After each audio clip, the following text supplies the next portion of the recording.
All right, everybody. Appreciate you guys for joining up with us here tonight. This is the NASCAR Gen 4 Cup Series here with the National Oval Racing Association back in the 2005 season. We're going to be getting ready to go here in just a moment as the drivers grid up. You may be questioning, hey, we're at Daytona again. Yes, you would not believe it. 4 solid weeks of Daytona. We start with the Bud Shootout, and then we end up at qualifying last week.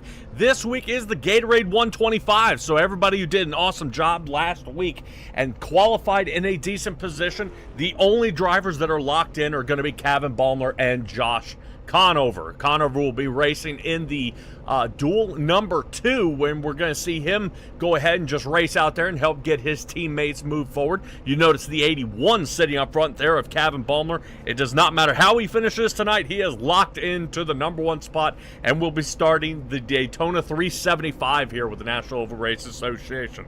It should be really exciting to see these guys get going here and definitely put on an interesting show. We'll take a little look here at what this race is going to kind of start out as. 45 laps is what they're going to be running, so not too long with that 77% fuel limit. I think they've got overkill here on the tires, but they'll have 10 sets down there in case we end up in a spin out and we got some guys flat spotting out there. All right, a little bit of change up out there with a little fixed setup. No fast repairs out there. I'll be a lead producer, and Stella will be joining alongside me tonight at this 2.5-mile track in Daytona, Florida. This is going to be an excellent race here. Stella, what do you predict is going to happen right at the beginning? Oh, I am hoping, since this is our 3rd time here at the track, that they will be used to these bumps and we will make it past turn 1. Yeah, you can't be any more right there, especially on those bumps. It definitely gets extremely shifty out there. It shuffles around and you see the cars bouncing on that bottom line. Now, word to the grapevine here is that here at Daytona, the top line is the line to win. A little bit smoother up there. Drivers seem to have a definite confidence level that is unmatched when they are riding up higher, close to that dotted line, if not the wall. What Josh Conover had discovered is during the Bud Shootout, the inside line will work, but you cannot go down there by yourself. I don't recommend door drafting, especially as old as this track is. Extremely bumpy, so we sit on the legacy track, and it's going to be pretty tough out there. But I would definitely expect, Stella, right now, we're going to have a lot of big names that are going to be wanting to stay up front and definitely continue to stay on that happy-go-lucky spot that is up in the front. So let's go ahead and take a look at our starting grid here for tonight, where Kevin Ballmer, Jacob Gladelick sit 1 and 2, Wayne Sparks 3rd, and Vincent Arthur 4th. Moving on to Dustin Klebe, who starts in the 5th spot next to Jared Skinner. Inside of row number 4 is going to be Donald Kite in the number 21 machine. Christopher Height sits in the number 2. He'll be starting on the outside of that same row, where we find Nick Gillis and Hunter Sr. making up row number 5. Jake Christenberry, our big name guy, who's going to have us make a bunch of modifications to our tower out there because his name is so big. He'll be starting in the 11th, and Ronnie Norman is in 12th. Moving on to the final wrap-up here of our field. Keith Cheney sits in 13th. Kane Hoy is starting in 14th. Nick Presley and John Border making up row number 8. And a couple of new drivers here. Dominic Benetti and Jason Steptoe. Stella, did I butcher Dominic's name there, as he's brand new in that car? Oh, yeah. Yeah, that. Tell me it's not Bettini. Yeah, you kind of. Is it really? Around. Oh, my God. Okay, well, first time here at the racetrack. We're going to see how he does, especially starting from the back row here on the track. So we'll see how well he can do and if he can manage here from here on out. Definitely super excited to see these guys get going here as we're getting ready to head under green for the first time. 21 machine of Donald Kite looks like he's having a mechanical problem already to start this race. Back of the field he's going. And he got shuffled up there. Something happened. Here we go, under green. Boy, Stella already getting a little something going on out there. And especially the way Donald Kite's going, I would not want to be starting that far back. You lose the draft, you're gone forever. No, out of the, 8th, so that is a quick drop.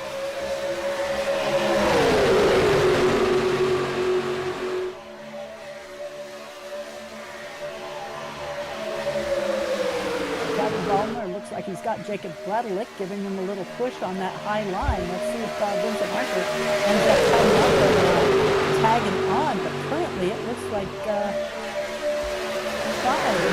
Matthew George? No, that's actually Wayne Sparks is definitely lunging forward to try to see if he can lean this first lap. Can he get it? No, Ballmer's going to have it. So that outside lane getting a ton of speed here. We'll see how the inside continues on. And guys, pay attention out there to our drivers and our paint schemes. They've shuffled up since last year, so a lot of shuffling and moving here. Wayne Sparks is back in the old Joey Stats car, which is not Joey Stats. It is actually marching out of that position. Wayne Sparks is actually driving the Kyle Busch machine. This is right when Terry Labonte had peeled out of the number 5 and moved on out, and he's in a different car. Yeah, these guys get me going, but yeah, that was straight up my car. I guess we will see him in stage 2. Yep, number 2. So we got a little bit of shuffling back here. Nice to see Nick Pressey still hanging on there. He's currently moved up a few positions there, starting in the 9th. Position as he's working his way on the outside. Notice how that inside line starting to try to make things work here, but it is still making a couple of waves here. Kevin Ballmer goes down to the bottom, little block there in front of the number 5, and this is going to give Jacob Gladelick out there an opportunity to lead a lap in the Tony Stewart machine. Ooh, that is if Vincent Arthur doesn't scrub the Home Depot off the back of his bumper. But I'll tell you, Nick Pressey, keep an eye on him. He won this duel last year. Yeah, well, we're going to see how all that changes here. If that's going to mean he's going to have an opportunity to get back up front and do it again. If I remember right, it was a heck of a shootout right at the end. He was scrambling to stay on that front pack and then was just able to squeeze it out right there at the line. So Nick Pressey feeling pretty good out there. Right now he's in a pretty comfortable spot as he teeters just outside the top 10 now. He's right now chucking around there with Bettini currently sitting in the number 12 position. Look at Kevin Ballmer. He's going to go ahead and step aside and let these guys go on by. Wow. I guess he has that luxury since he's already guaranteed pole position for next week's Daytona? Yes. So Kevin Ballmer, almost we call him the pace car. He goes out there, sets pace for the drivers, and then he steps to the side and lets them go. Stella, I think I might actually be thinking of track. Somebody out there goes and runs with them, sets pace, and then goes ahead and runs on off. That's a rabbit. There we go.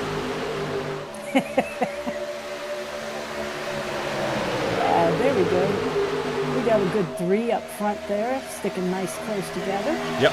Everybody has seemed to give up on that inside line, which is absolutely detrimental for these guys to really use that inside line. They decide to stay up high, and that is just why it shows so well that outside line is working. No one giving up on the line, and it continuing to move through. Stella, you have broadcast with me before. We sat, we've watched the next gens, we've seen the Xfinities, and we've been on the newer track. We find that it is extremely beneficial for the drivers to race on the bottom, and it's almost impossible to find anybody who trusts riding on the outside. Honestly, here we're in the Gen 4s and the Legacy track, these guys are choosing to stay on the outside. Now, hopefully we don't end up in single file all the way to the end, because I guarantee you somebody's going to get a little agitated, how they fell back. Drivers like Dustin Kalibu, who's fallen back to the 11th, so a good qualifying spot will now get flushed away here as he now moves outside the top 10, now to 12. Wow. Yeah, that does happen with the single file style that they are looking at here. Now, mind you, we are running a 2008 what we call Legacy Daytona. So it's pre-paving. They did the paving in 2011, which may be where it changed, where you say that everybody stays on the bottom. Here, everybody's staying on the top. We'll definitely keep in mind if that is going to need to change for these guys. I would wonder as the rubber starts to kind of fade back just a little bit here if that's going to be Oh, a problem. dear me. And caution will be coming out. Who was that? Was that the 21? That's 10. That's the Dominic Bettini Negative. spinning around. I'm looking at 10. Really? So Mr. Jason Steptoe and the number 10 ends up backwards here. Started in 18th and recollects back into that same position here as he ends up spinning out. I think currently has Donald Kite going ahead and slowing it on down. Damage is too great for the 21 machine. That does look like he's got heavy amount of damage. Does he have all 4 tires on that thing? Yeah, he's still in one piece. Might have some right front suspension damage here. So for these two guys, first caution comes out here in the Gatorade 125's. Let's take a look here and see what happens to the number 10 machine. Whoop, it's a little loose here. It comes down and the 21 blinks out. I'll say I give it to the number 10. If you notice, he did lock it down. So I really appreciate that. I would say he could try to save it until he realizes it's just too far gone. And I would think that he probably locked him up here with the when the 21 made contact or went through him, honestly.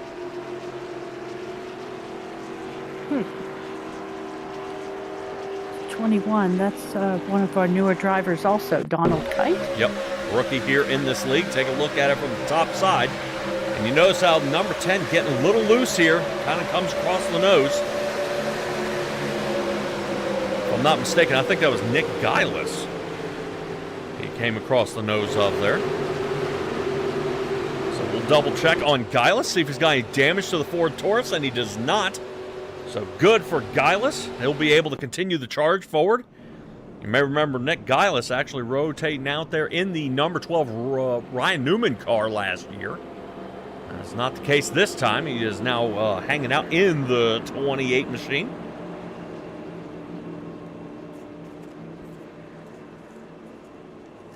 And correct me if I'm wrong here, Stella. 28, I know it was a long time gone, but the 28 was driven by Davey Allison, correct?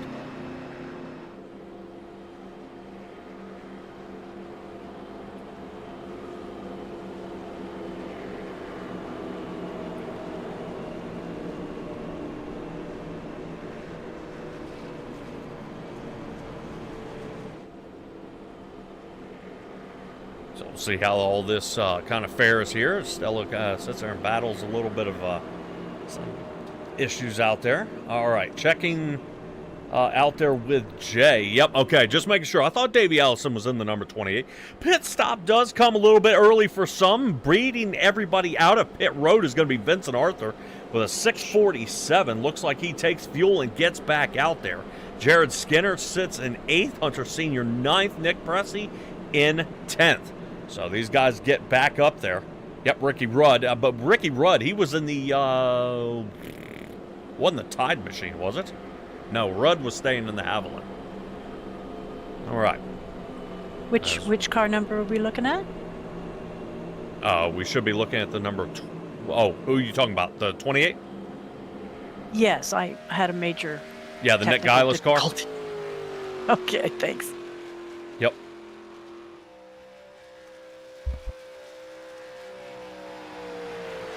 Yeah, they have no driver in 2005 for the 28. Yeah. Yeah, but that's okay. They're going to go ahead and change a couple things around.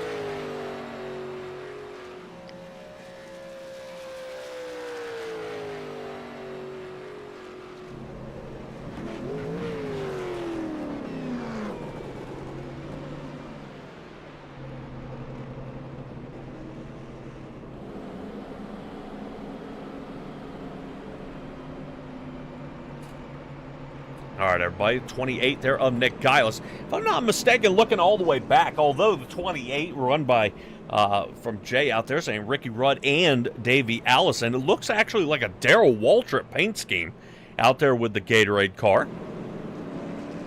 Yeah, a lot of people ran that. I mean, we've got Ernie Irvin, like you say, Allison and Rudd. Heck, we even had Cale Yarborough and Buddy Baker in the 28 for a while. So yeah, but I think it was Bobby, Rudd and Craven that also ran the Tide machine.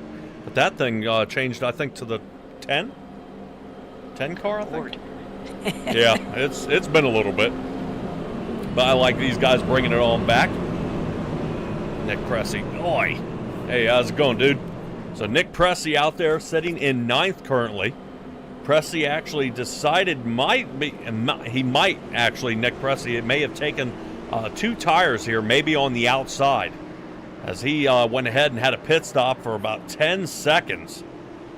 10 seconds flat, so not bad. Nick Pressey rolling all zeros here. 0 on the car, 000 up here, and all zeros on his pit stop time. Not bad. All right, Nick Geilis with an extended amount of time, over a minute of repair, so he did have a little something when they came across the front of his nose.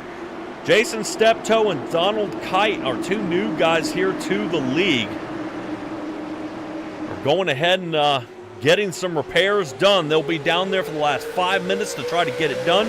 Wayne Sparks will be getting us to the green flag, and let's try to get this one back underway here. And see if anybody decides to try to make a pass. Vincent Arthur pokes his nose out first. And there we go, finally getting a couple of drivers to take a little initiative here on that bottom line. Vincent Arthur trying to wait for Nick Pressey to catch him here. Notice how Vincent Arthur trying to use a little bit of that door draft to stop the bleeding. He is slowing down very badly. So we take a look. Looking to the inside, Vincent Arthur drops back. Currently drivers there with Hendrick. I don't believe he's got anybody to help him here in this stint. Currently, I believe Matthew George and LJ Hernandez are next duel. They'll be in duel number 2.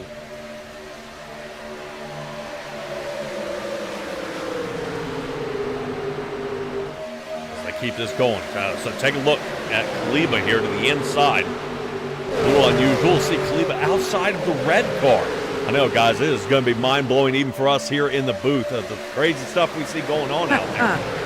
Stella, talk to me about the O2 out there. Who is that? Is that Kane Hoy? I do believe the O2 is Kane Hoy for Score Motorsports.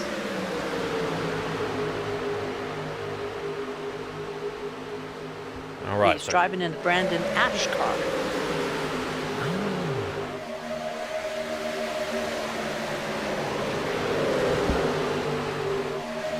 Awesome. All right. Anybody who has a little R next to their name, like drivers like Hunter Senior, who's currently sitting in the 7th spot. These are rookies. They are coming out here and racing a full season. They were part-time last round.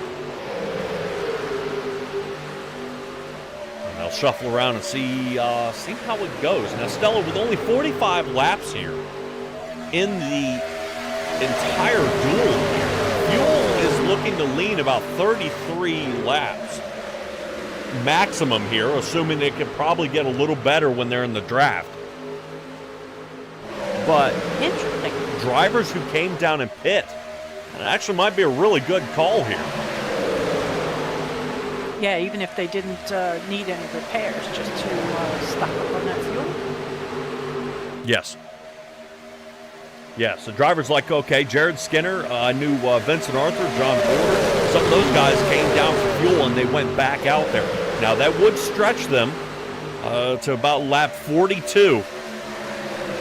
My math is correct, dropping them just shy, but like I said, if they can hang out in the draft, they may be the guys in the front. Unfortunately, our front 5 currently are drivers who did not pit.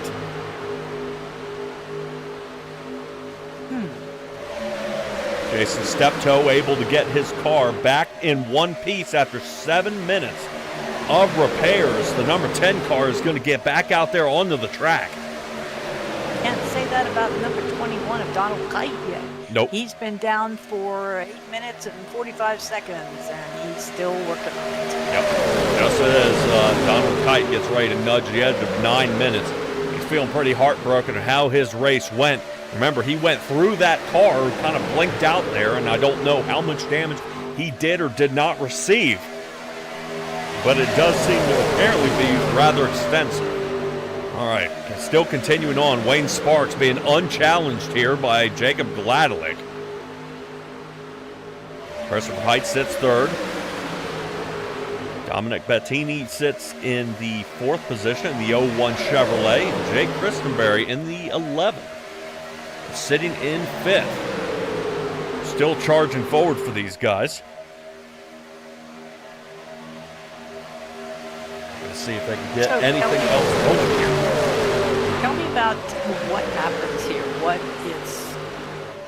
This is a race for position in next week's full race, correct? Yes. Except for 1 and 2. We know who those are. Yes. The usual suspects. Yes. So qualifying has a couple of functions here. Qualifying determines our front row, and then qualifying also determines which duel you're going to race in, whether it be the 1 or the 2. And then when they go out there, we're about to find out where they're going to start in that line. So I would say, okay, I hate to kind of poke him a little bit here. Vincent Arthur, right now, this is a huge loss for him, as he's back in 10th. So he would be starting in 10th. Right now, he looks like he's lining up for 32nd. Ooh. Yeah, I might be wrong on that. Maybe a little higher than that, like 20-something. 26, 27? Yeah. But right now, he's got to get that Chevrolet back up to the front. I mean, this is really, really bad. So when he decided to step out there and see if he could collect a couple of guys, and it does not appear to be the case. I would expect Vincent Arthur sitting back for fuel savings. Okay. That is what he's doing. He's sitting back to save as much fuel as he possibly can. That way he can stretch it and make it to the end. Wow. Okay. Holy cow. He was right up there. Yeah, Stella, talk to us about out there in our chat here. I don't know, but there's a drunken spider. Yeah, rooting on the Juicy Spider cars. Cool, help us out. Who are they? I don't know. They'll have to chat us some new information. Either that or take a look at the paint jobs a little closer.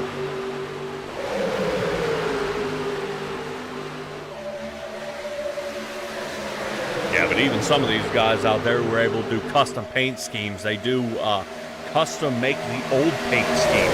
So it may look normal to us, but it's actually a lot of work involved in the background. It's kind of like your broadcast. Oh, yeah. A whole lot of work in the background. Yep. A ton of things to change here. I do like seeing Christenberry here. Almost got that Denny Hamlin paint scheme, but that's actually Jason Leffler. Skinner Sr., Donnie Kite. Oh, okay. Awesome. Excellent. Okay. Well, Skinner and Sr. are 3rd and 4th right now, which is splendid. Poor Mr. Kite. 13 minutes in the pits. Yeah. I think his pit crew needs some coffee.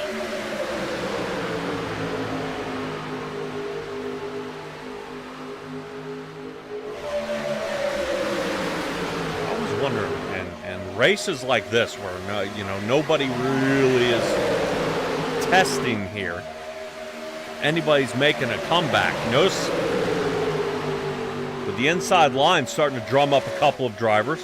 Boy, wicked cut there by the 0-1.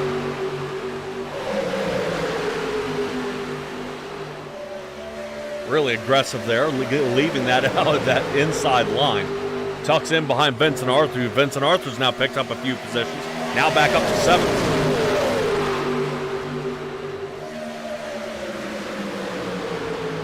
All right, our entire top 10 seem to be occupied by Chevrolets out there.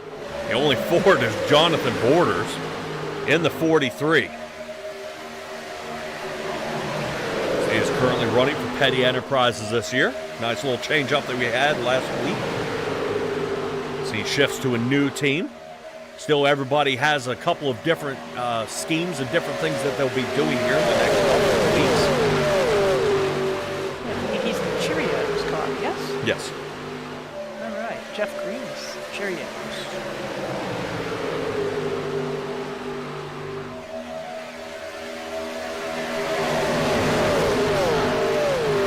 Something else to take away, you'll notice here at Super Speedway races, guys switching teams, guys changing up the numbers just a little bit here and there. As they definitely try to tuck in and figure out exactly which team they work best with. If you can't figure it out on a Super Speedway to find friends and make it work, then you need to find a team that will be friends and make things work. So I've seen it. I've seen it before. I think it's just the painstaking process of who do you trust this week? You know, it's I don't know. Some of the team bonding happens in the off season. But I can only say the bonding only really happens when you're behind the wheel. Makes sense. You may like the guy real close, but if he can't push real well, no, we're not friends today. I would go down to the pits and talk to Donald Kite, but he does not seem to be hanging out in his hallway.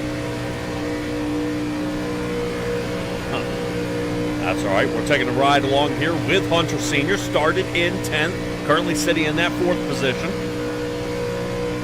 Pretty solid inside that car. As you can see, as we wrap around the banking here. Stella, what is our banking at here? Like 23 degrees, I think. Like 31 in the turns. What? We're looking at 18 on the trioval. I mean, it's still 2% even on the back straight. So nope, that's why these guys have such a good time going fast. Yeah, some people think when you're actually out here racing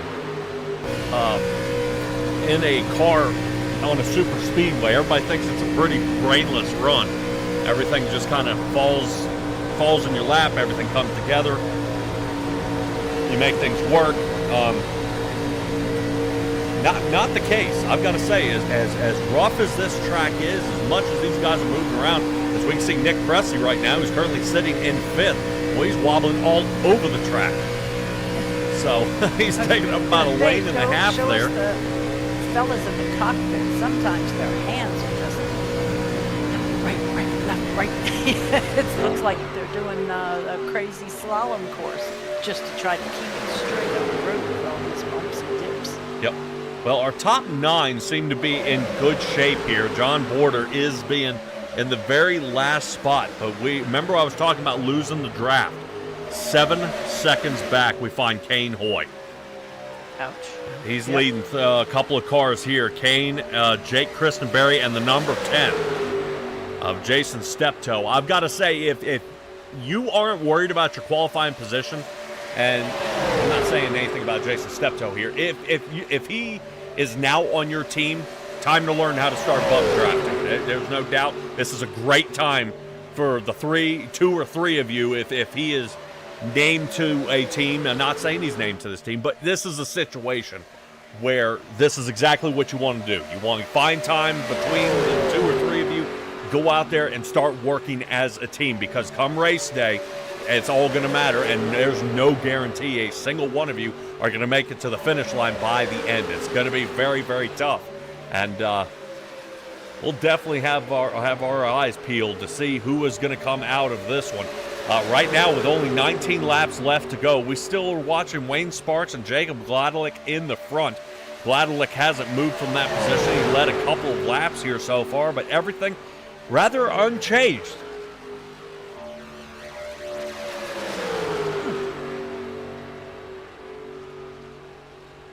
excited to see how Evernham Motorsports comes around. Cody Reeder and Dustin Kleba and Brian Jones. Jones was teetering on the outside. Brian Jones was actually running for Petty Enterprises last time we saw him, but he's actually stepped out and is running in the Evernham Motorsports team. So we'll be excited to see how the 45 fares this year, seeing that driver I think we're missing Brad Fulham. And the 91, he'll be running in the Bill Elliott car. We'll see how he does when he is able to get out on the track. Duel number 2 is still upcoming after 18 more laps of this. Yeah, I'm surprised we're looking here at Kevin Baumler, who took himself all the way to the back and is now sitting in 14th. Locked in. Passed. Yeah, but he has passed Ronnie Norman and Nick Guy and Steptoe. Now, I understand Steptoe was in an accident, but he's actually climbing back up, just running easy. Yep. Just taking it easy, just rolling and knocking off some laps here with Dustin Kleba. Kleba will actually be falling down. As show something that Ronnie Norman is having a problem here. Oh. Little steering. He's got some puffs coming out the back. What happened to him? I'm trying to take a look here and see if I can get the drone footage a little closer. And see if he's got damage on the right front. See some there. Bad draft. Oop, Boink. click the wall. Yep. Whoa, no caution. Oh my gosh. Whoa. All I know is those guys were puckering as they came around that corner. Holy cow. 16 laps to go.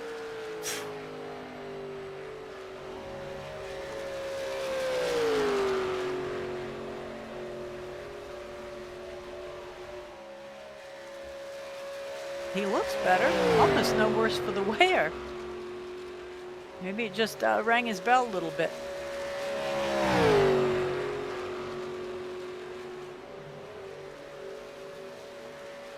Man.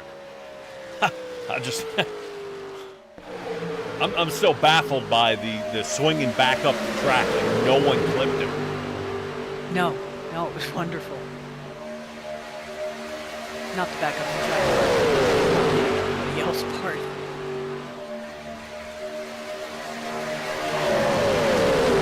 All right. Does anybody have any extra time out here? Can anybody find another groove?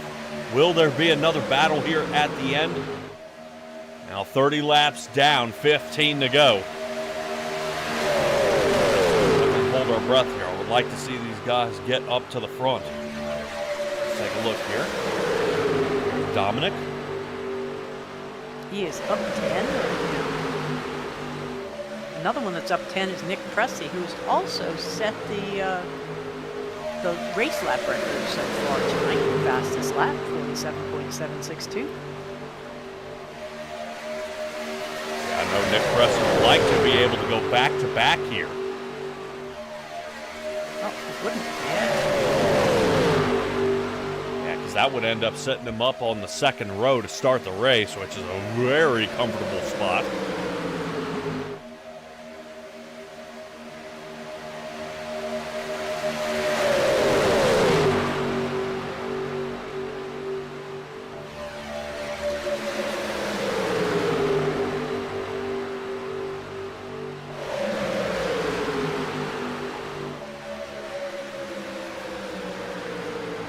Watching that Navy car of Kenneth Cheney. And that bump back there. I don't know if it's just the fact that he's in that white car. Boy, you can sure see him taking a hop. It's an interesting car selection here. I'm trying to think of, from the situation we're looking at here and the cars that are out right now. Currently, you've got to be thinking, okay, how can I get a run? Is there a way we can make a second lane and pass? Something's got to change here. Notice how Sparks is getting toward the inside. This should be pit stop time. Sparks, Gladelick, Bettini, and Vincent Arthur returning back. Yes. Whoa.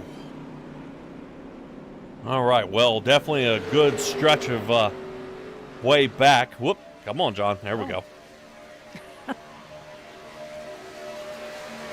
Good blink out there. Stella, what happened to Wayne Sparks? I wish I knew. Did he almost have a speeding, so he just kept going? Did his drive-through? I think so. Speeding on the entrance? I think so. Because he was swinging way wide compared to Jacob Gladelick coming in there. Don't think he could blow off enough steam. But here comes the next round of Hunter Sr., Jared Skinner, Kenneth Cheney, and Nick Pressey coming in.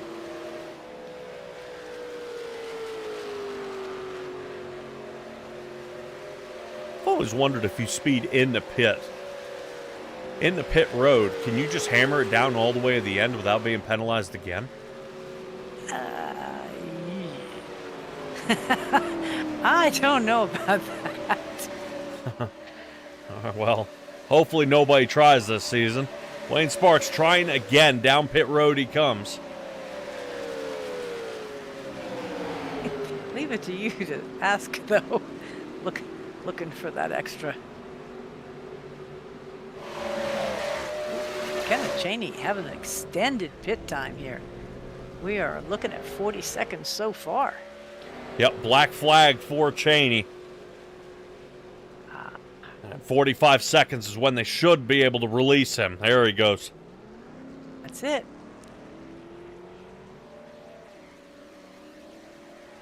Well, this is when, like you say, they get the bugs out.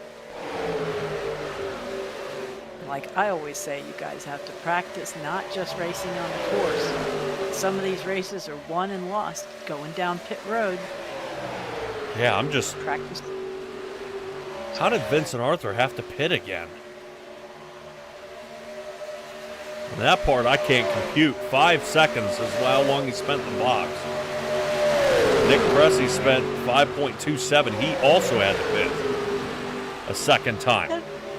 Several of them that are like sub 8 seconds, sub 7 seconds. So that's usually just a splash and go, right? Yes.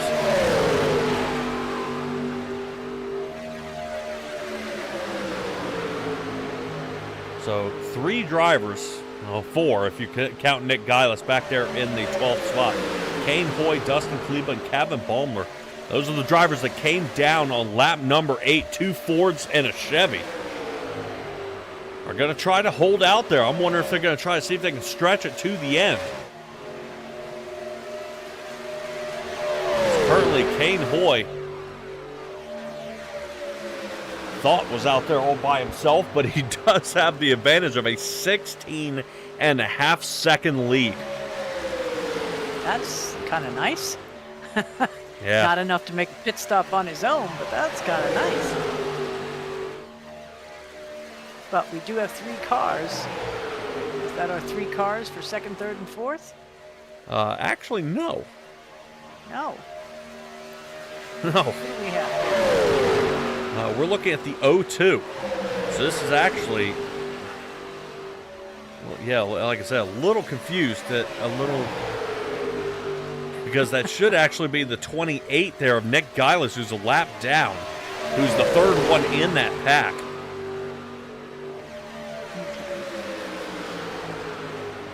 Explain to me who's running the 10. That's Jason Steptoe.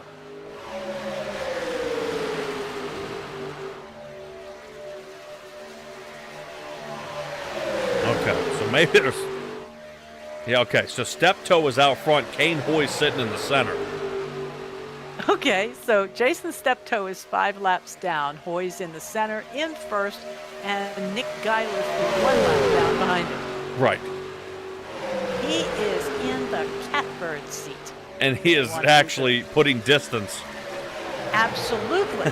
He actually has 3 cars, and so he is cooking with draft here. But being alone at the same time. That's tremendous. That's not something you see every day. Boy, I would wonder. Just the... Oh, dang. Kane Hoy not going to make it. Not going to make it. Oh, man, that was awesome. So, normally our pit stops are lasting about 33 seconds for a splash and go. Okay. So, he will be probably almost 20-some-odd seconds off pace here. I seen he missed that box just a hair. So, Kane Hoy from 1st to 9th in the blink of an eye. As our drivers are all clumped together again. Take a look who's in the front. It's Wayne Sparks, but remember he missed speeding down pit road, so he drove through. And that's leaving us with Kleba in the lead. Kleba still one of the only guys pit since lap 8. His Ford still remains out front. I thought that would be kind of a hint of what we had going on with Hoy having to come in. Yeah, we've seen him go a long way, though. I don't know how he conserves tires and conserves fuel, but he's done a very good job of that. Well, that's that Evernham group. You could definitely expect to see Brian Jones and Cody Reeder doing much of the same. I would think if we see something, Reeder is going to try to pit around lap 18. That way he can make it to the end. I said these guys pitting on an 8. I'm watching Vincent. He's snugging up there pretty good, Mr. Sparks. Ooh, here comes an inside line. And cut off. Yep. So, inside line does work here. Now, notice how the 4 of Hunter Sr. getting agitated here. Getting around Kleba, Hunter Sr. to the inside. I think Sr.'s going to lead this lap. He does. Vincent Arthur bumped to the outside here, showing that inside line will work. I think finally somebody radioed up and told these guys, hey, you know. Get enough fellas together. Right. Now, I would say it does take a heck of a lot more driving skill down there on the bottom with those bumps. So Kleba and Kevin Baumler are on their way down pit road. Both of them about 6 seconds in the box. Back out they go. All right, Nick Pressey sees an opportunity here. Wide gap open in front of him as the 04 Jared Skinner is sitting in front of him. Notice how Vincent Arthur, they're shuffling up a good bit here. This top 5 are moving all around. Nick Pressey just didn't have enough underneath that hood to get him back up to the front.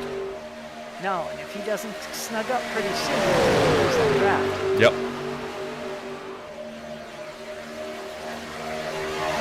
Right now, starting to watch some of that time. Nick Pressey in trouble.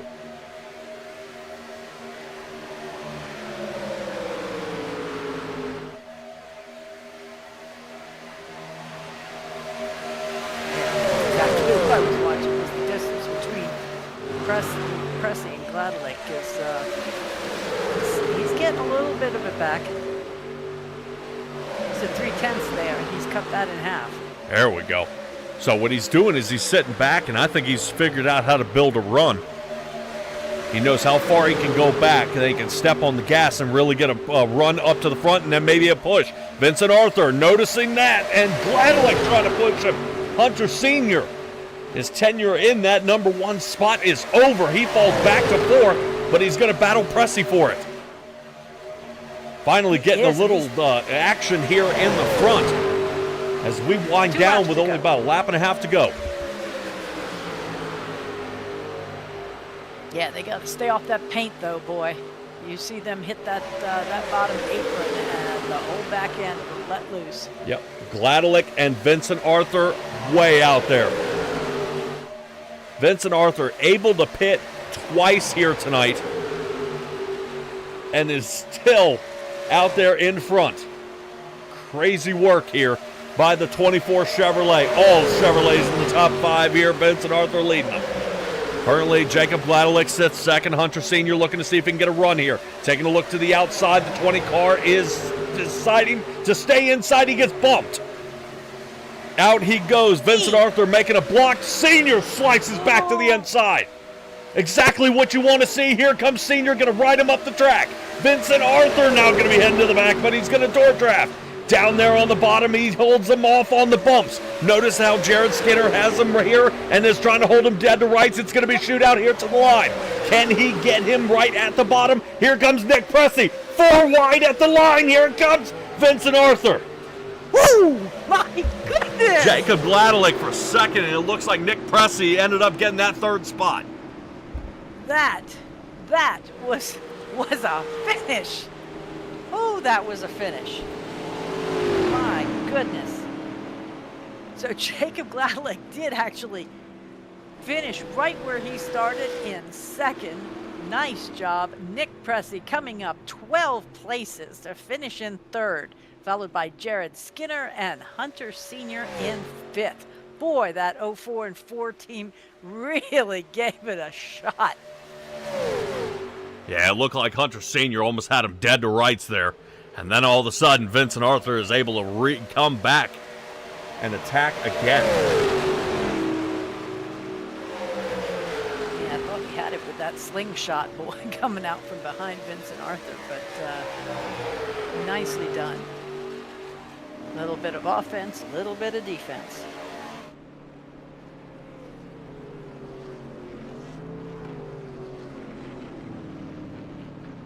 Man, that was definitely impressive here.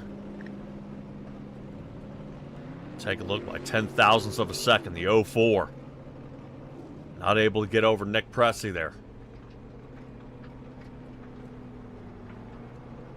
So, awesome job here. We'll have a chance. And you know what? We'll go ahead and talk to him. Nick Pressey, you got a copy of him here, buddy? Yes, I do. How are you two doing this wonderful evening? Doing all right. That number 0 looks like you couldn't get back-to-back Gatorade 125 wins, but a 4 wide as we race to the line. Boy, that was close. You just barely beat Jared Skinner. Yeah, the earlier run, Josh has a point. We need to have the collective courage to be able to fight on the bottom, and maybe not worth it at that point in time, so early in the race. But when the chips are down, that courage is going to be needed to make those moves on the bottom. And so now when we're coming to the end, I kind of ended up being the butt of the joke when it came to the runs, because I was in the front of the second group, and then the McClure cars went to the outside, and then I helped them get in front of the 24 and the 20, and then I got the 24 and the 20 just went to the outside of me, and then I helped then get by the Morgan McClure cars, and then the Morgan McClures just start side drafting the living hell on me. I was kind of sick of being the butt of the draft games, so coming out of the 4, I just said, you know what, I'm making my own way. One of those Morgan McClures goes below the line. I don't remember which one. Probably got pushed or something. I just said, you know what, that's a gap, so here's a car. I like it. All right. Is this what you're expecting to see when we move to the Daytona 500 next week? The duel had a very conservative finish. This one had a very spontaneous and exciting one. I'm expecting the 500 to be somewhere in between. Although, who knows? Maybe with more stakes on the line, actual points and whatnot, people are going to be, who knows? Maybe we'll have an 07 big one style finish. All in all, very exciting. I'm looking forward to it. All right, Nick Pressey, quick shout-outs for any of the sponsors out here watching you, buddy. Well, I'm actually unsponsored for this year, so I don't have anyone to shout out as far as that goes, but I do want to shout out you guys for sticking around for another year. It was so fun being able to talk with you and Stella last year, and here's to more times we'll get to have fun talks like these, Yes, fun talks and not about your equipment going down. I much prefer those. Nick Pressey, congratulations on a third-place finish, buddy. That will definitely help your starting position next week. Congratulations, and we'll see you then, buddy. Thank you very much. All right, Nick Pressey dealing with a ton of problems. He also dealt with some problems out there where he actually ended up with a bad steering wheel. Then he had some pedals go down, his shifter wiped out, and then all of a sudden his CPU decided to crap out on him there. Nick Presti comes back with a vengeance with a 4-wide finish there, but able to squeak it out. Vincent Arthur showing how to wheel that DuPont Chevrolet around. Started in 4th, finished on the number 1 position. You'll be starting on the inside of row number 2. How's it feel? Feels pretty good. I mean, I told Wayne coming into this, I'll be in Rockingham next week, so I'll pretty much start and park and race on a controller. So I'll try not to kill everybody. But yeah, this was my race to go and win. So man, that's just it was fun. I just had a lot of fun tonight. I didn't think I had a chance to win the race that last lap, just with the numbers games. But Jacob gave me a lot of help there, and I haven't gone back and watched the replay yet. But seems like off of turn 4 they got separated a little bit, and I didn't have a car on either side of my quarter panels, and the side draft wasn't pulling me back, so I was able to just avoid the 4 wide behind me and come across to the stripe. But going into turn 3, I didn't think I had any shot to hold on to it. So, man, that was a lot of fun. And the side drafting, very gutsy there that we saw. Guys bumping there on the inside and outside, but you were trying to hold them down there and make sure, because I thought you were being ridden up into the turn entering 3, but you were able to hold on, though, man. How nerve-wracking is it watching some other guy's fender almost scrubbing yours right as we come around for the last couple of turns? Yeah, you just hope that netcode doesn't screw you and register contact when there isn't. Yeah, I knew that my only shot was to put it on his door, and especially with the bumps at Old Daytona, you're kind of just white-knuckling the wheel, just trying to hold it and hold it straight, really. So I knew we were going to wash up eventually, but luckily I was close enough that when we did, there was no huge contacts from it. And yeah, that's just part of it. It's just these huge bumps, high speeds. You're bottoming out whenever you're running the low line. So it's just part of this track, and it's a fun characteristic that is lost in the current configuration of the tracks, both here and Talladega. All right, Vincent. Well, don't forget to give us your shout outs, because Duel 2 is up and ready to roll. Yeah, I hope Duel 2 is as entertaining as Duel 1 was, hopefully. And yeah, I gotta thank Wake Up Narcolepsy, Damn Good Sleep, Wison, Harmony Biosciences. This year is gonna be a pretty good year, I'd say. So there's a lot of news to come with new partners. So hopefully I'll have more people to shout out here in the near future. But until then, those are my shout outs. Thank you guys for the broadcast, and we'll see you next week. All right, Vincent. Congratulations, buddy, and we'll see how you do, bud. Thank you. Appreciate it. Yep. All right, Stella. He said he's going to be in Rockingham on a controller. Oof. Yeah. Yikes. That's going to be pretty tough. So, all right, everybody, that's going to do it for duel number 1. Hold tight. We're going to run away real quick, transfer over to duel number 2 as they clean the track, and we'll be right on back.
All right, everybody. Thanks for hanging in there.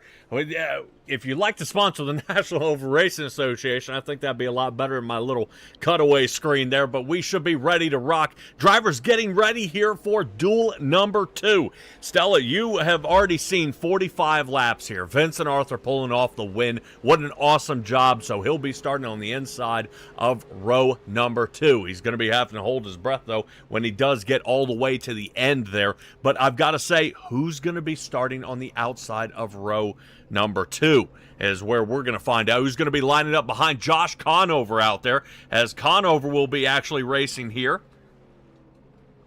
I would hope. Yes, he is. The 48 Chevrolet. He's currently sitting down in the 12th spot currently during his practice time. We'll see how it goes. So, Stella, any big names out here? I see we got a couple new drivers. We do. We have an LJ Hernandez, who's brand new. We have PJ Bozowski. These guys are new to the racing at NORA, but we have a couple that are rookies this year. Joseph Andujar and Chase Durheim are listed in the tower as rookies coming off a part-time. This will be their full-time year. Beautiful. All right, I believe Kyle Taub as well out there in the 32. Haven't seen him Craig racing Martin out here before, but he'll be getting ready to go, and I think Craig Martin. Yep, you were correct. Yeah. So drivers getting ready out there on the track. There they are, as Josh Conover lines up to the inside of his old car from last year. Let's go ahead and take a look at our starting grid here for the night. All right, I said Josh Conover's in the 48. That leaves us with Brady Motes in the 8.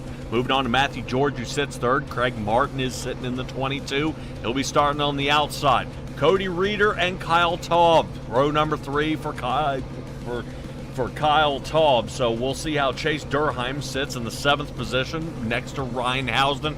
Housden will be looking to turn forward quickly in that Michael Waltrip car. Moving on through, we find ourselves finding Brian Jones in the Expel number 45 Ford. We'll see how he does tonight, as he'll be sitting to the inside of Kyle Rochelle.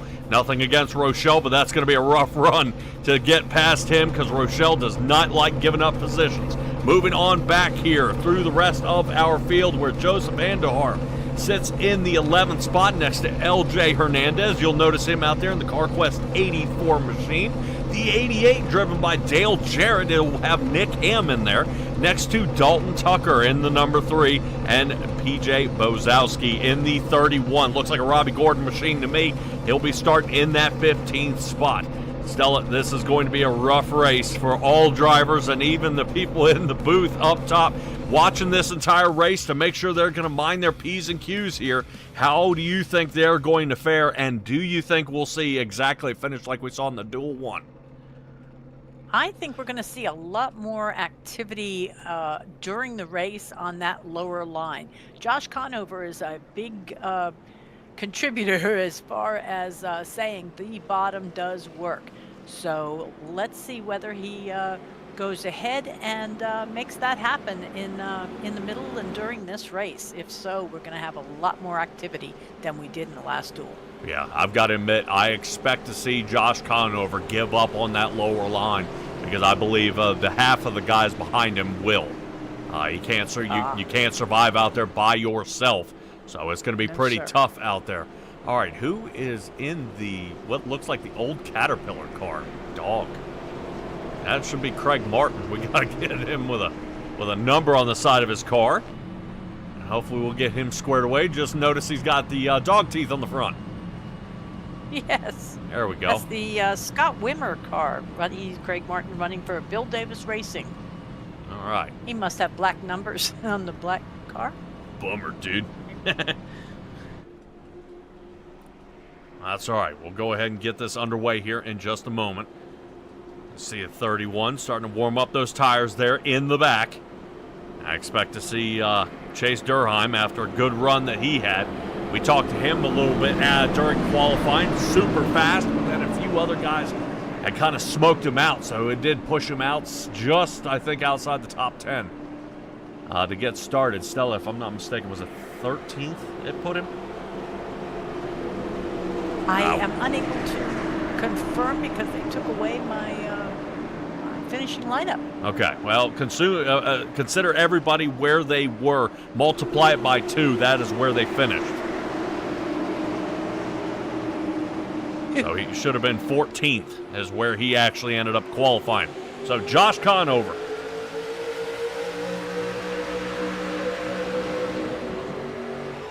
These are all our even guys. Away we go. Let's get that tower up here. Gatorade 125, duel number 2 is underway. Brady Moats on that outside line. Josh Conover still holding the inside here, looking to see no one's given up on that inside line yet. Nick Ham looking a little squirrely here in the back, so is Ryan Housden. Housden getting a little ugly there in the 15 machine there on the outside, getting everybody a little nervous. Moats takes a shot to the inside.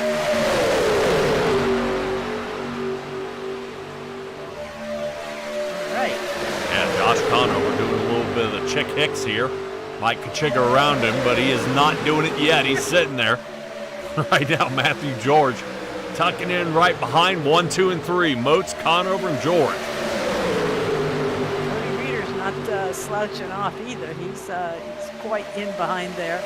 Yeah, Brady Moats just set the fastest lap on the track tonight with a 58.10, but I really foresee that getting higher because I think they're actually counting the takeoff. Yes. Yep. So he's going to be on the roll here. Notice that outside line is falling to pieces. So the inside line will work. They've just got to find somebody with enough guts to go down there and do it. Take a look at Chase Durheim. He's shifted up front. Now he's up to 5th. Take a look. 07 machine to the inside. Joseph Andahar. Tons of incident points last season, but he's looking to overturn that now. Forward he goes.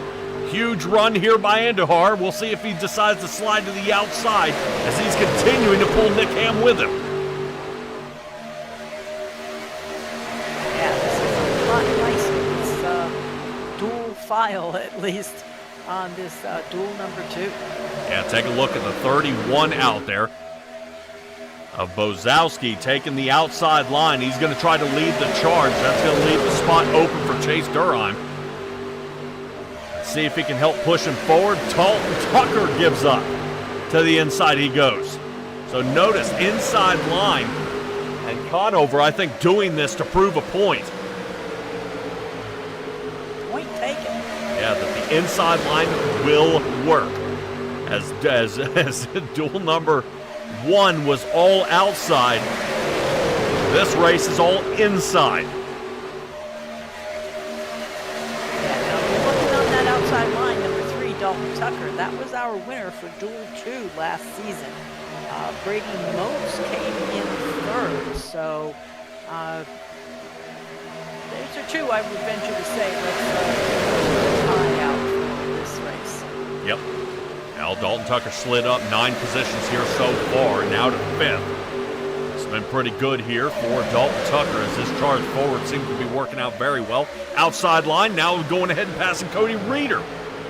Gets a good run. Notice Nick Ham closing the gap there and going ahead and boxing out Joseph Andahar and keeping him on the outside. Then down, slashing to the bottom is Brian Jones. Love it. Hasn't moved up any positions. He's now finally recovering back from when he was falling off. He's getting back up to the front. Currently followed by Nick Ham. Matthew George taking a peek to the outside, trying to get a little air to that nose to avoid any overheating. Conover pushing Moats. Moats leading this charge, though, 47.83. Still faster by George. And even faster than that was Reeder. Stella, go ahead and get who has the fastest time out there. Is it Tucker? 47.31? It is currently. Yep, 47.312. Now, the way I understand it, you get behind these fellas for aerodynamic aspect. Yes. You tell me if you get too close to the back end, it lifts the back end up. Yes. Yes? Yes. Okay. So, since these are not four-wheel drive, doesn't that kind of take some of the speed away, the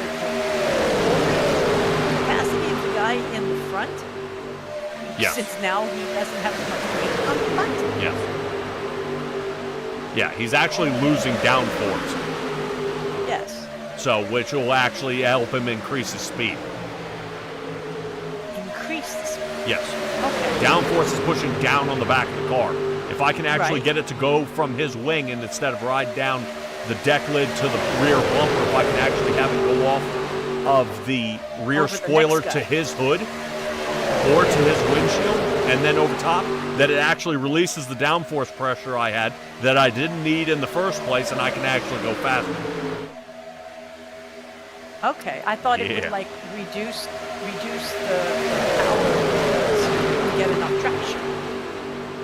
Yeah, that would be physically lifting it up. That's what you don't want to do. No, you want to kind of tuck in right behind and push on that rear bumper. And you'll see exactly that from Josh Conover. He's getting super close there, starting to really push right here on the nose. Take a look. That's My right. goodness. Clink. Boom, boom. Giving him another You're a bump. little too close. Yep.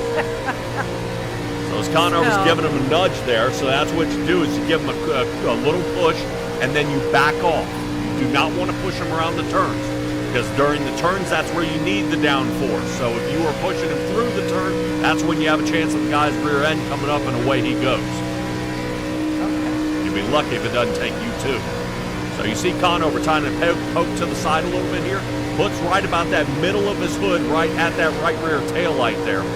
And it helps get a little bit of air to that radiator, help cool him down a little bit. There's another nudge. Bump here, still bumping, lets off a little bit, see? Give him a little bit of a break as he reaches the apex of that turn. He'll give him one more shove as he heads into turn one and watch Conover back off just a hair. And this is where you use that time to help cool that motor down because during the straightaways, you want to give it all she's got. Now, is this Brady Moats bottoming out? We Yes. see sparks. Yes. Woo. Yeah, Bumps. yeah, Mr. Moats is heading into these turns about another 2 miles an hour faster than Conover. So I think it's a little hard on his car there. Conover looks like he's trying to take Moats off his process here and see if he's going to give up on it. As they continue here in the front, let's chop back here a little bit. I want to check in on Kyle Rochelle out there in the 77 Kodak machine. Trying to take the outside line on his own. Try to help me remember. 77. Last year that was Adam Bowden. I think Bowden ended up driving that for about 6 races.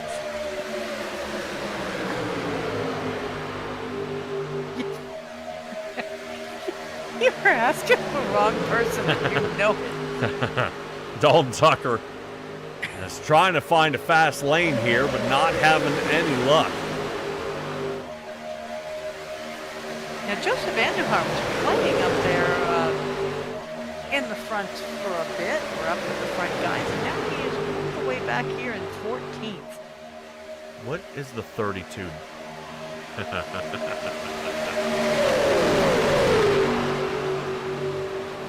32 should be the Tide machine, correct?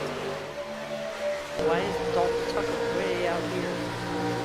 32, Kyle Taub, Bobby Hamilton Jr.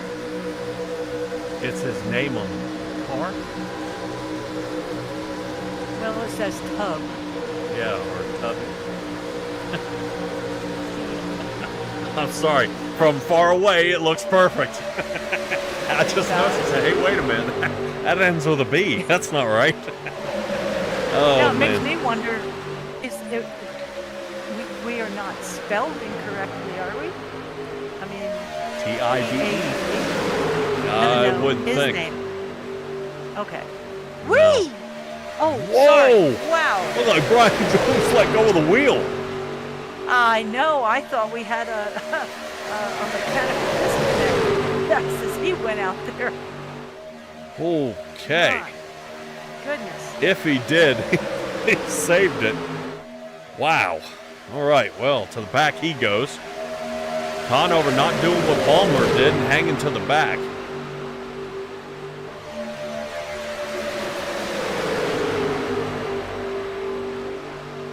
Decent hiccup there by our server. Craig Martin might also be another juicy spider. I see a drunken spider out here, rooting him on. Yep.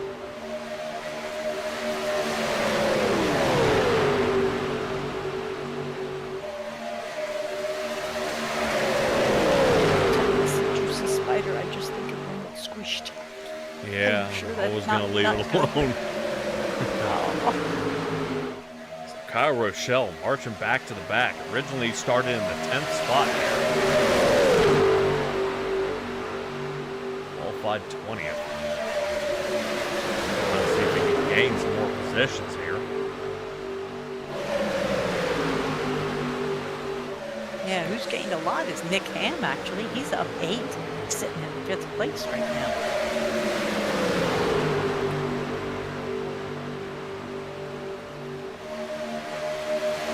Ooh, you mentioned Nick Ham. Holy cow. Nick Ham extremely loose there. Almost loses control of the car. Okay, I won't say that again. Yeah. Holy cow. I don't know if he got a bad push or what happened there. Caught that bump just right. Yeah, we see that a lot of on the ones that ride low. They'll hit that bump, which will toss them onto the paint, which will toss them into the apron, and the next thing you know, they're overcorrecting to get back on the track and take a nice right-hand turn into the left-hand wall. There. See Nick Ham? Man. Yep. Boy, is he fighting that car. See how it wags? Yep. I don't think Nick Ham is real happy about racing on the bottom line for this race.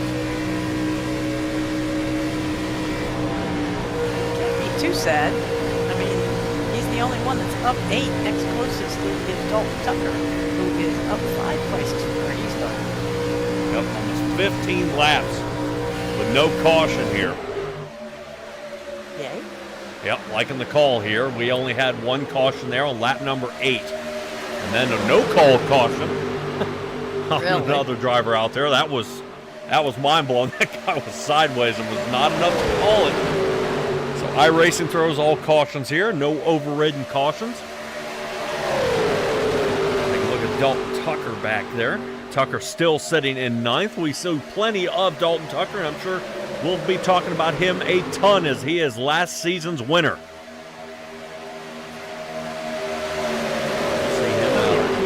Definitely put in his time. Yep.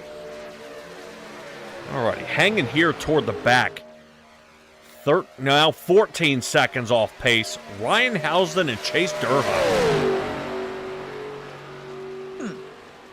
And farther back than that, we roll back another 11 and a half seconds to find PJ Bozowski. 3 seconds beyond that, Joseph Andujar. And then a light year behind that is LJ Hernandez.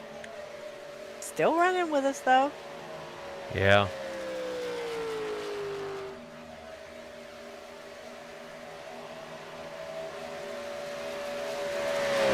All right, man on the move right now. Here's our lead pack. Getting ready to catch him here really fast. These guys are touching over 192 miles an hour.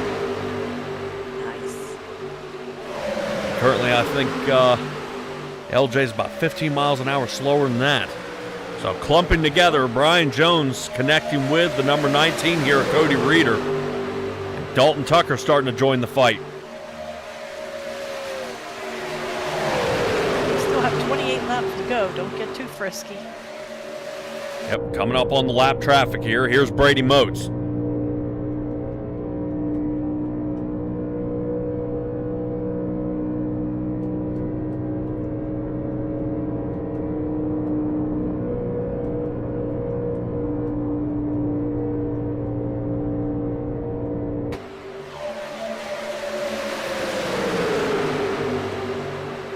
Oh, Reeder and Ham. My Yep. goodness. Well, Ham wants to push through. The 84 still hanging in there. PJ Bozowski down pit road. Be a gutsy call if he's down to pit. Yes, he is. Might be trying to see if he can overturn this. And flip-flopping here. If they do come down to a caution, he's going to be laughing at this one, as he'll be able to make it to the end. Everybody else will have to pit, and that'll put him from dead last into the lead. Nice. Yep. It's a good strategy. I'm not sure what strategy Conover's got here as he pushes Brady Motes to keep him up front. This does keep these guys sitting. Whoa, here it comes pit road. Brady Motes. Boy, did Motes make it? Slow down. We shall see. Practice makes So it we got perfect. Motes, Conover, George, Tucker, and Nick Ham. Those 5 are coming in. All right, Nick Ham's got to be careful. Almost went through too many boxes there. Let's see how his pit time is going to do. Got to be careful. Old track, tough on the tires. Don't want to spin out too much there. Yep, Ryan Houston, Chase Durheim also coming in. Great job by As Nick these Ham, guys- 7.483. Nobody took tires, it looks like. Absolutely not. Josh Conover, he got out there just over 8 seconds. Brady Motes was a little laggy there, 9.5. So Conover, Here's Tucker, Kyle and Motes now. Todd Reeder and Ryan Jones, Kyle Rochelle, they are coming in. Looks like Kyle Taub had a little bit of problem getting in his pit box.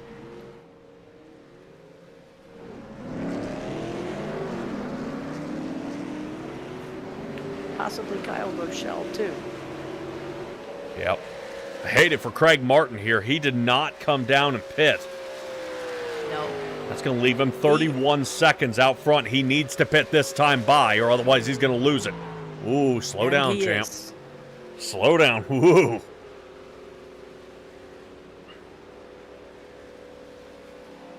right, we'll see if they Hope he clock made it him by there. Yeah, I hope they made it. He made it by the cone. Yep. Joseph Andujar still is yet to pit. Pretty impressive. Missed. So Andujar hasn't pit and is still chasing these guys down in 10th. Yikes. Respect. Yeah, we'll check in on Craig Martin. I don't know. Stella, double check for me. Craig Martin, disconnect. Oh no. Yep, 22 machine might be out of this race.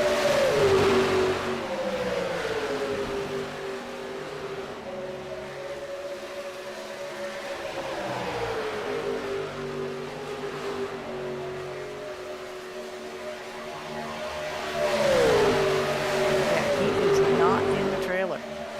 Wow. I wonder if he had a power outage. He came down for pit, 6.5 seconds, and then poof, everything all at once. All right, so second pack here is trying to catch up to the front. They'll be there in a jiff. Currently has Brady Motes running down Dalton Tucker and Josh Conover. Watch Motes to swing to the outside here.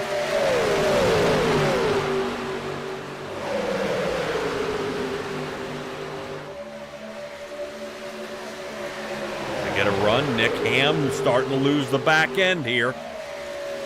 Gotta hurry up. Now he's sitting about half a second off Cody Reeder, which is just a little far. 3/10 to 4/10 is the max you want to do. Because remember what we saw Nick Pressey doing. Currently the 19 pulling out a screen. Yep, half a second. He is gone. We'll see if they end up in a jam up here. What happens? Brady Motes tucking in behind Dalton Tucker. Yeah, Brian Jones is one of those ones that keeps touching that paint down, coming out swirling. It scares the heck out of me. Conover using lap traffic to his advantage here. Matthew George gets caught.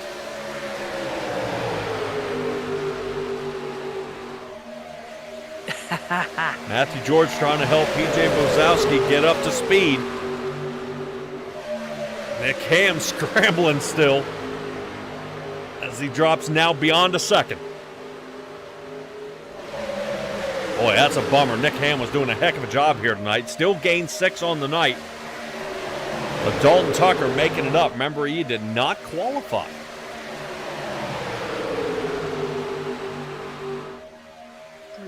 So with no qualifications, he'll be actually able, if he finishes right here, to start in the second row.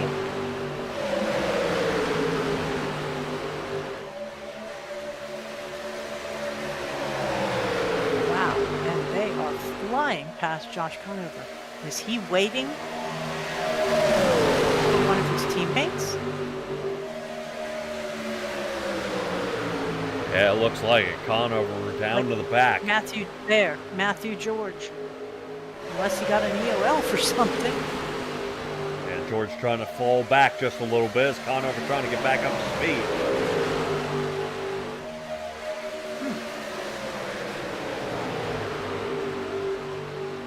Well, maybe he's doing the thing that Kevin Baumler did in Duels #1.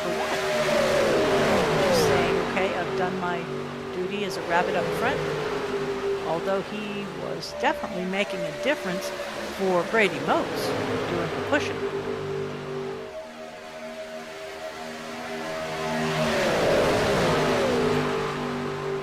Yep, taking a look at our time. Josh Conover now back 0.6 of a second.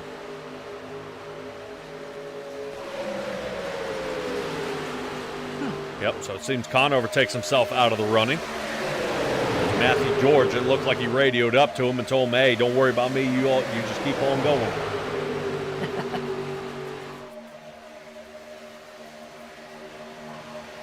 So our number 1 and 3 from last season's duels, they're sitting 1 and 2 tonight.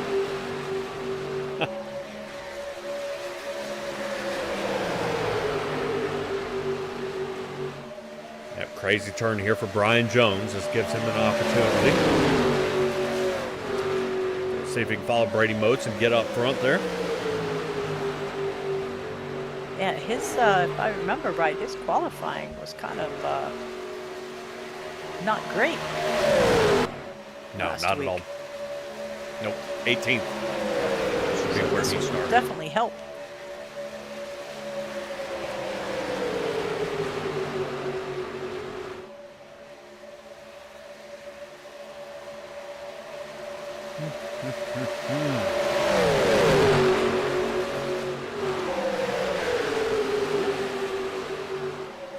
All right, we got some teammates back again. Brady Motes collected Matthew George. Let's see if he can get back down to the line that he wants, though. He keeps getting kind of cut off there by number 31. Here we go. Now they've passed. Yep, 31. Exposed us. Yep, there's a lap down. Yes. As he goes ahead and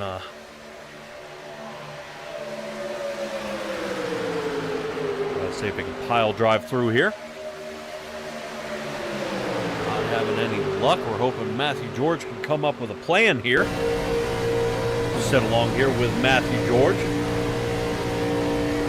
Goodness, I think.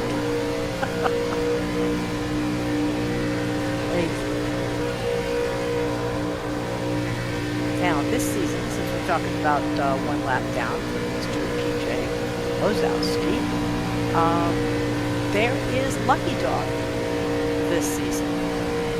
It initially came into play partway through the season, but to keep down on confusion, Nora will be instituting the Lucky Dog all season long.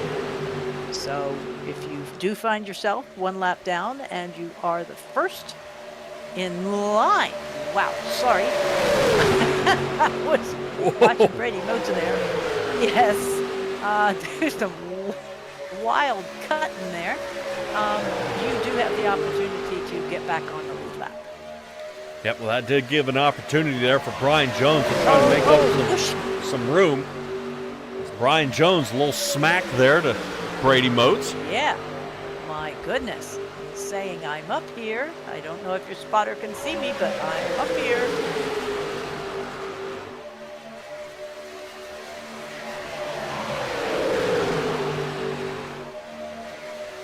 It's a Dalton Tucker back in the lead for another duel. 15 laps to go. Yep. Desperately needing a caution is going to be Joseph Andahar. I was just going to say, and we have one holdout still to come in, and that is going to absolutely myrtleize him. If he does come in, then he will not have anyone to catch up with for the draft.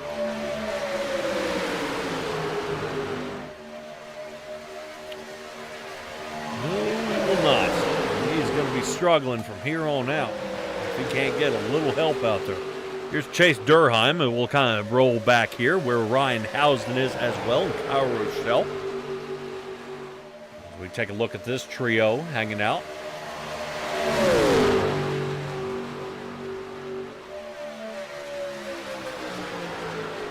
And Andahar on his way in. There we go. Well, we'll see how that plays out. Well, Andahar had what I'm looking at here, a 22-second advantage over top of Chase Durheim. So he is already on his way out of pit road. Only at 7.65 splash and go, but it still puts him behind both Chase and Kyle Rochelle.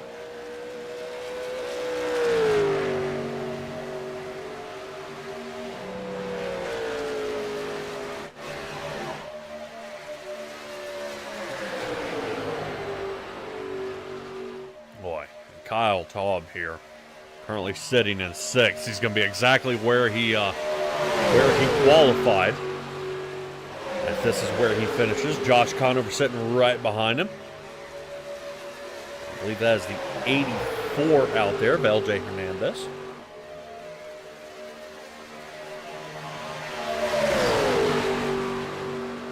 Yeah, both Cody Reeder and Kyle Taub are right where they started. How they've managed to go up and down and end up right back in 5th and 6th. Yep.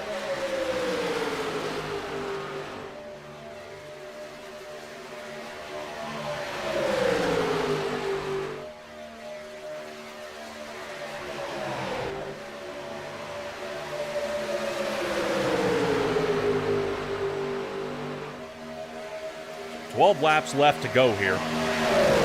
Gatorade 125. This is the second duel that we're taking a look at here. Still everybody racing pretty tight out there on the track. Brian Jones Really and Cody tight Reeder pace. looking to see if they can get something going here. That's it. That's what I was going to say. Those two are definitely playing anything but fast and loose.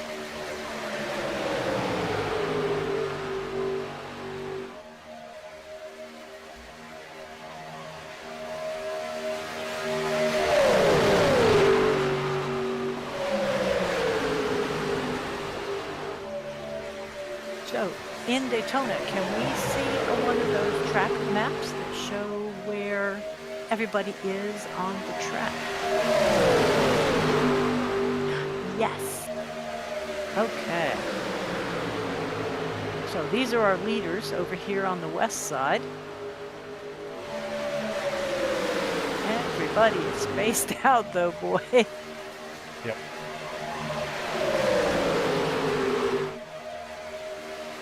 Yep, Okay. it looks like the 6th place driver will be running up on Joseph Andahar, who's now a lap down, sitting 13th.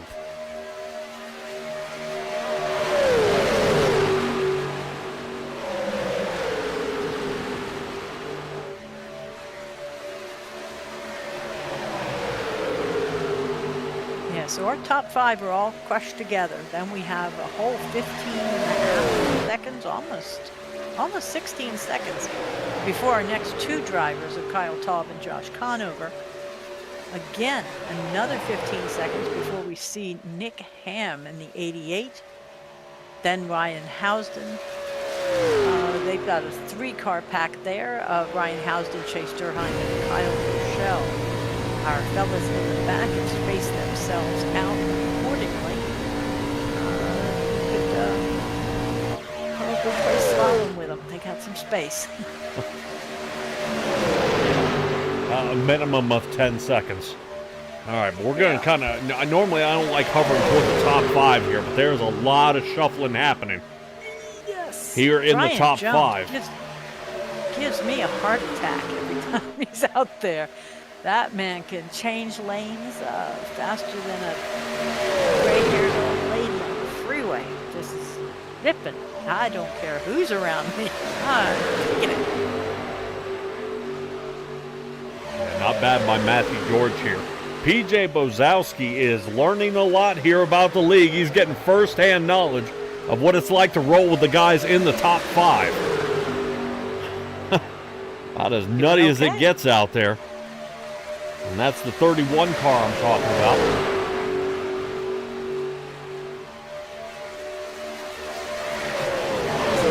Second position slot there to Matthew George, but not really.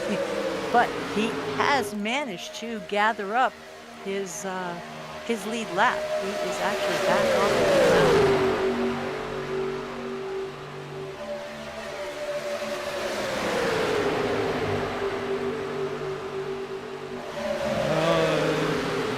Don't think so. He's 49 seconds back. But they show him on the lead lap. No, Matthew George and Brian Jones are in front of him now. Oh. Never mind. Yep. Red in front, blue behind. White purple. Okay, anyway. All right, let's check Dalton Tucker. Tucker working with the lap car here, seeing if he can do something. There's that gap. Bottom end. Gonna see if he can open it up. There's his run. And the 45 knew it. Brian Jones was trying to cut him off. You leave a gap like that open, that's going to allow Dalton Tucker to get a huge run. And he does just that, 6 to go. Taking off. Oh, boy. Yep. Looks like Dalton Tucker is starting to give a little assistance there to Matthew George. George gets out of shape, and that's going to allow Dalton Tucker to get on around. That's the mistake they were looking for. 31 machine trying to see if he can close the gap here and save Matthew George's race before he gets shuffled to the 5th spot. Seems like it's inevitable, though, as Cody Reeder continues to follow behind Brian Jones. Stella, yeah, he needs that up there. Yeah, Stella, if you kind of take a look at it from a higher perspective, you've got a couple of teams here. So Dalton Tucker and Brady Motes are on the same team. Yep. Sorry. And then you've got Cody Reeder and Brian Jones as another team. Matthew George has no help out there because Conover's out of it, LJ's out of it. So Christopher Height's not in this race. And Yeah, neither. so 25 is by himself. Yep. Got it. Okay. George all by himself here. So that's why him and the lapped car are working very well together because they each got nothing to lose. So right now, Brian Jones has got to come up with something here. That's 4 to go at the line. Tucker has regained the lead. Yeah, we're back where we were about 20 laps ago. Dalton Tucker, Brady Motes, Matthew George.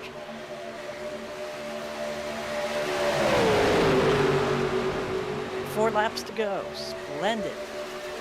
Yep. Clean and green. Yep. We're getting pretty close there. Looks like they will tie for the laps led here if Brady Motes can't pull this off for a win.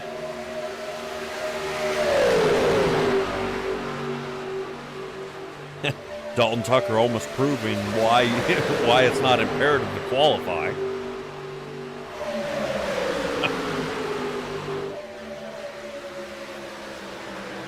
But for your average Joe, Yeah. it's Well, advisable. we'll say they'll probably make it a standard next year. If you don't qualify, you don't do it. It's a flat requirement, yeah.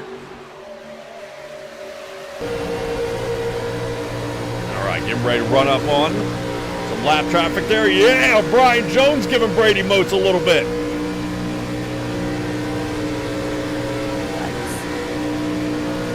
Yeah, you can't tell me that wasn't on purpose. Brian Jones goes down and bumps Brady, and Brady gives it right back to him. You see the 45 gets a little squirrely there. He ends up opening the gap a little bit. Yeah, here you go. So right now, Cody Reeder has got to give the 45 a shove here. He's got to get him past Brady. Again, another knock heading into turn 1. 2 laps left to go here. NASCAR or hockey? I mean, these guys are checking each other. Oh, now Matthew George is into it. Yep. This is not door drafts. This is contact. Yeah, Cody Reeder not able to make up the gap here. And I think that's going to be what kills his run. That's a shame. Brian Jones would like to be able to continue forward. Fortunately, he is able to gain 10 positions on his qualifying run. That will help PJ. Whoa. Kind of a little sideways, however. Yeah, Cody's starting to hook him here. Yeah. Not quite sure that number 31 has a steady enough line to take either being pushed or pushing. Yeah, well, it did look like Reeder is giving a push, and when he makes contact, Reeder was actually getting a little bit loose and starting to turn the 31. Yeah. All right, well, he's back up there now behind Brian Jones. So let's see if he can make a difference. Matthew George says, not yet. Wow, 31 swings way to the outside here. Dalton Tucker is going to take us across the line again here. They're crushed into each other on that one. My goodness. Yeah, that was what, Matthew George and Cody Reeder making contact? Yep.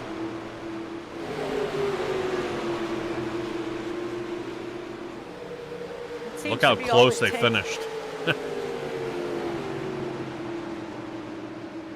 That's pretty tight. Yep.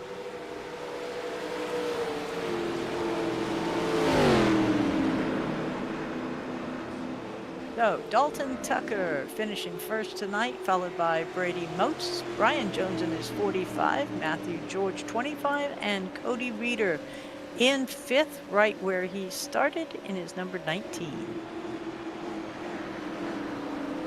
Yeah, tough run here. Tough run by our guys. Hopefully we'll have the opportunity to have a chat with all these guys and see how it all finished up. Man on the move was Dalton Tucker, gaining 13 places on this race. Should give him 26 as a gain to start the race next week. That's going to move us on to Brian Jones, who ended up finishing there in 3rd. Brian Jones in the 45 Ford. Boy, that was a bump and run here all the way at the end, wasn't it? It was a lot of contact out there, pretty physical race for a drafting track, but doesn't really matter because we didn't win. I'm not even sure if winning gets you anything, and the big race is to come. Yeah, no. This, fortunately, I believe it will gain you 12 positions here on starting race, which is really handy. I know you desperately need it, especially after qualifying that we saw last week. Nothing against you, but qualifying was pretty tough out there, and now this race, I mean, guys are starting to bump and bang you around, especially if you're being runner-up last year. Yeah, I think it's just a matter of the package, you know. You want to keep your position, and honestly, side drafting here is pretty powerful, so that's what it takes to keep your spot. Yeah. Is there anything that could have been done differently? It didn't look like Cody Reeder was giving you as much help as I think you needed out there on the outside line. Oh, yeah, I mean, if the 31 PJ, if he would have just worked with us, I mean, we could have won that thing, but he was fighting us the whole time. I don't know if he just like wanted to run in last or what his deal was, but he absolutely did not want to work with us, which would have helped him. But I don't know. I don't know what his deal was. That's all right, man. Well, hopefully you and Cody can get a little bit closer out there on this next run. Hopefully, go ahead and give me a shout outs here, bud. Yeah, big shout out to Expel. Big shout out to Home Field Apparel. Big shout out to Magna International. All the usual suspects. Another year racing in Nora. All right, Brian. Congratulations, buddy. Hope it gets. Hope you're able to come away with your first win in the first race of the season, and we'll be holding our breath, bud. Good luck out there. Thanks, Patrick. All right, Brian Jones in the 45, and Brady Moats able to fend off Brian Jones. Now, I've got to ask, started in the same position, finished in the same position, so you'll be starting in the same position out there on race day. Talk to me a little bit about how this kind of race kind of boiled down. It looked like a lot of knocking between you and Brian Jones here in the final 5 to 8 laps. Yeah, kind of had to do what we had to do right there to keep the DEI cars 1-2 there. Just product of the package. But all in all, good racing. We had a lot of passing there up front, slicing and dicing for the lead. I felt like hopefully we put on a half decent show there with only 5 cars in the lead pack. But no, man, all in all, starting row 3 outside on the 375 is gonna be great. Be lined up right there with Dalton, me, Josh Dalton, I guess, line up on the outside, and then have a teammate right there, P1. So super excited about that, and can't wait to get the season kicked off. All right. Some may question out there, what is the purpose of qualifying if you could be like Dalton Tucker and come from the back, and we'll be starting toward the front in the 375? I guess it's to determine the dual starting rows. Pretty much it was hard to pass. But obviously, I guess some of the better guys like Brian, I see Brian came up 6 positions, along with him as well. Some of the better guys in the field, just picking them apart and making some passes and making moves, and then being better on pit road too, I guess. All came down to it with Brian and them having a good stop there. And then, because Brian then rolled off the second fastest stop, and Dalton actually had the fastest stop right there under green. So, but all in all, that just shows the cream of the crop come to the top always. It's always, the best guy's going to find the front no matter where we're at. All right, Brady. Shout out time. Just shout out my wife. Appreciate her for letting me do this thing on Mondays, and shout out to y'all for putting on a good show for us. And hopefully we put on a half decent show. I know we'll have more cars for 375, so it's just the duels, but just glad to we'll have some good racing and stuff like that for the 375. So we're super excited for that. Can't wait to get the season kicked off, like I said earlier. But shout out Dalton for getting the dub, and shout out to those Everham guys for putting on some good racing and trying to make something happen up front. Definitely was good to actually race for, I felt like, most of the 45 laps versus right around for 40 and then or whatever. So and then try to kill each other in the last 5. Yep. Yep. All right, Brady. Well, hopefully we'll see how you do, especially since we got at least a handful of new guys getting ready to race around you guys. PJ Bozowski rolling around with you guys there in the top 5. Pretty wild there. We'll see how he does come race day. Congratulations on a second place finish, buddy. We'll see you next week. Thank you, Pat. All right, that's Brady Moats. That's going to move us on to Dalton Tucker. And I joke around with Dalton here saying, well, no need to qualify. You can just win the thing. That's 2 years in a row. How's it feel? I did not expect this one with how hard it was to pass. And I truly thought I would have lost the draft at some point. And we had a good pit stop, and that definitely helped us. We ended up passing quite a few people on that. And if it wasn't for that, it would have been extremely tough. How in the world could this have gone any different? It seemed like everything was going your way. As soon as you fought through, you were able to stay away from the stragglers who ended up losing the draft out there. You were very solid out there, and then had Brady Moats to help fend off the Evernham Motorsports team there in the rear view. Yeah, as you know, it's all about teammates at Daytona and Talladega, and once we could get hooked up, we kind of played some games trying to keep the lead, and we lost it one time, and I thought we were in trouble after that, but we get back to the front. It's just so hard to pass. You got to have so much help, and I think in the big race it'll be a lot easier because you'll have numbers then. But when it's just 6 or so cars at the end, it's tough. Or if we have the big one, and hopefully it doesn't wipe out more drivers than we expect out there. Tons of rookies, tons of new guys. Seems you guys got around them okay, but it might be a bigger pain come next week. Yeah, you definitely kind of most of the guys out here, so I feel pretty good. There's a lot of new guys too that I don't really know about, so I don't know if it's just a familiarity thing that I'd rather run with certain people than others, but That's what teams are for.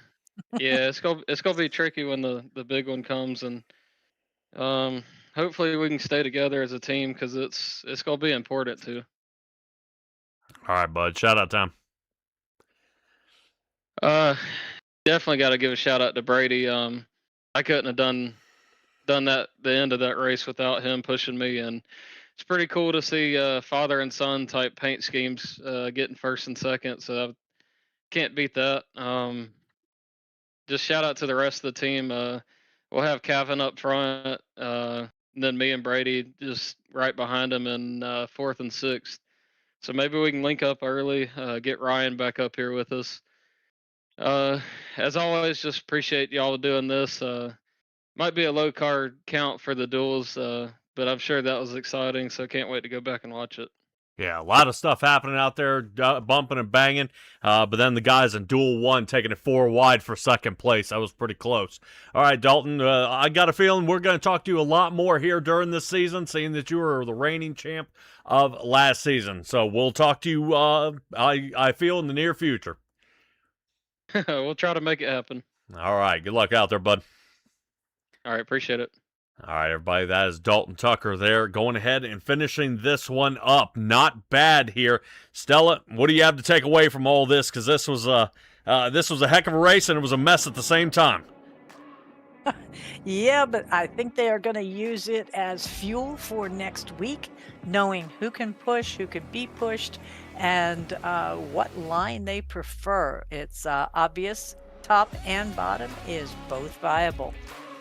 Can't wait till next week. Yep, I got to admit, Kevin Baumler will be starting on that inside line, and Josh Conner will be starting on the outside. So that's going to be what's really weird is they enjoy running the opposite line. So we'll see if there's a quick switch on the front and what ends up happening from there.